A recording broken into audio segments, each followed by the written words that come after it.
नमस्कार, आप देख रहे हैं कैपिटल टीवी उत्तर प्रदेश और मैं हूं आपके साथ साइबा। मध्य प्रदेश, राजस्थान और छत्तीसगढ़ में किंग मेकर बनने की उम्मीद पर पानी फिरने के बाद बसपा प्रमुख मायावती अब मिशन 2024 की सियासी बिसात बिछाने में जुट गई हैं। पिछले लोकसभा चुनाव में बसपा से जीते कई सांसद बेवफाई की राह पर हैं और 2024 में किसी दूसरे दल से किस्मत आजमाने की कोशिश में भी हैं। ऐसे में बसपा प्रमुख मायावती ऐसे नेताओं की तलाश में जुट गई हैं जो वफादारी के साथ साथ जीतने की ताकत रखते हों। इसी के मद्देनजर बसपा से ब्रेकअप कर दूसरे दलों में गए नेताओं के घर वापसी कराकर उन्हें आगामी लोकसभा चुनाव में दांव खेलने की स्ट्रैटेजी शुरू हो गई है। इसके अलावा क्या है कुछ पूरा मामला, देखिए इस खास रिपोर्ट में।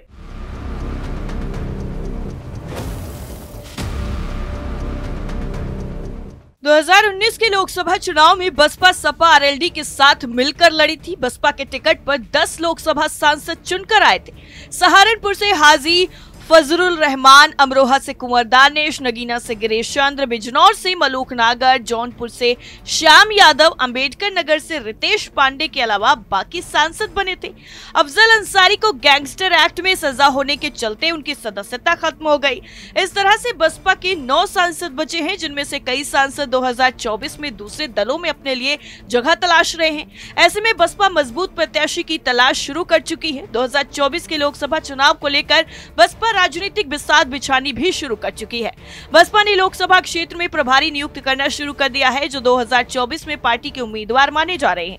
बसपा प्रमुख मायावती ने सहारनपुर सीट पर माजिद अली को प्रभारी नियुक्त किया है। माना जा रहा है कि लोकसभा चुनाव में वो बसपा के प्रत्याशी हो सकते हैं, जबकि सहारनपुर से मौजूदा समय में सांसद हाजी फजरुल रहमान है। माजिद अली की पत्नी तस्नीम बानो सहारनपुर की जिला पंचायत अध्यक्ष रह चुकी हैं। 2016 में बसपा के टिकट पर जिला पंचायत अध्यक्ष चुनी गई थी, लेकिन 2021 में माजिद अली का टिकट काट लिया गया तो उन्होंने बसपा छोड़कर दलित नेता चंद्रशेखर आजाद की पार्टी ज्वाइन कर ली। 2 साल के बाद दोबारा से माजिद अली की बसपा में घर वापसी हो चुकी है, जिसके बाद पश्चिमी यूपी के प्रभारी शमसुद्दीन राइन ने उन्हें सहारनपुर लोकसभा क्षेत्र का प्रभारी घोषित कर दिया। इमरान मसूद के बसपा से निकाले जाने के बाद और सांसद हाजी फजरुल रहमान के सपा से संपर्क होने के चलते माजिद अली की घर वापसी कराई गई। माजिद अली को प्रभारी बनाए जाने के चलते माना जा रहा है कि फजरुल रहमान का टिकट सहारनपुर से कट सकता है। ऐसे में साफ है कि बसपा फजरुल रहमान के विकल्प के तौर पर माजिद अली पर दांव खेलने की रणनीति बना रही है, लेकिन 2021 में पार्टी से ब्रेकअप कर चुके थे। इस तरह से पार्टी छोड़कर गए नेताओं में मायावती वफादारी की उम्मीद तलाश रही हैं। हालांकि बसपा में आखिरी वक्त तक कंफर्म कुछ नहीं होता है, कब किसे टिकट मिल जाए और किसका टिकट कट जाए ये बात कहना मुश्किल है। हाजी फजरुल रहमान ही नहीं, बसपा के कई और भी सांसद 2024 के लोकसभा चुनाव में नया ठिकाना तलाश रहे हैं, क्योंकि मायावती के अकेले चुनाव लड़ने के फैसले पर उन्हें जीत की उम्मीद कम नजर आ रही है। बिजनौर के सांसद मलूक नगर बीजेपी की तारीफ कर चुके हैं और गठबंधन करने की बात खुलकर कही है। ऐसे ही अंबेडकर नगर से सांसद रितेश पांडे सपा प्रमुख अखिलेश यादव से मुलाकात कर चुके हैं और उनके पिता सपा से विधायक हैं। अमरोहा से सांसद कुंवर दानिश अली ने पटना जाकर जेडीयू नेता नीतीश कुमार से मुलाकात की थी। इतना ही नहीं, कांग्रेस नेताओं के साथ भी लगातार संपर्क में है। मऊ से अतुल राय के भी बीजेपी से संबंध होने की चर्चाएं हैं।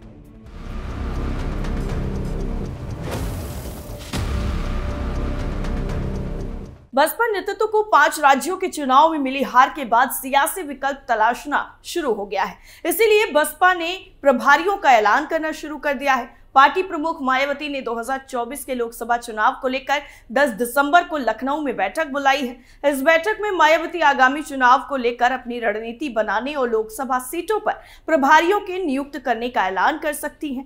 बसपा के सूत्रों के मुताबिक पार्टी के जोनल कोऑर्डिनेटरों के ऊपर 2024 के लोकसभा चुनाव में प्रत्याशी तलाशने और उन्हें प्रभारी नियुक्त करने के दबाव है।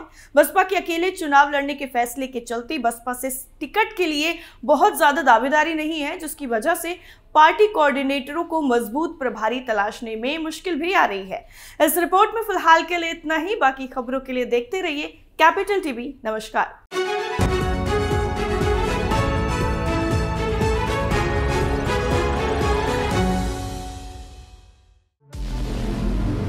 हमारे व्रत, हमारी परीक्षा, लक्ष्य तक पहुंचने की हमारी संयमित प्रतीक्षा। हमारे छठ से और हमारे हट से पूरी दुनिया वाकिफ है। हमें विकल्प पर नहीं, अपने दृढ़ संकल्प पर अटूट विश्वास है,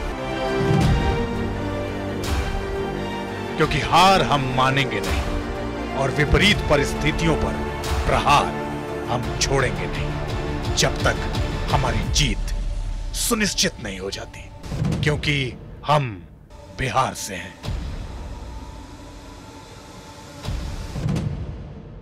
कैपिटल टीवी पर मैं अमित प्रकाश लेकर आ रहा हूं बिहार पर एक ब्रांड न्यू स्पेशल शो, हम बिहार से हैं।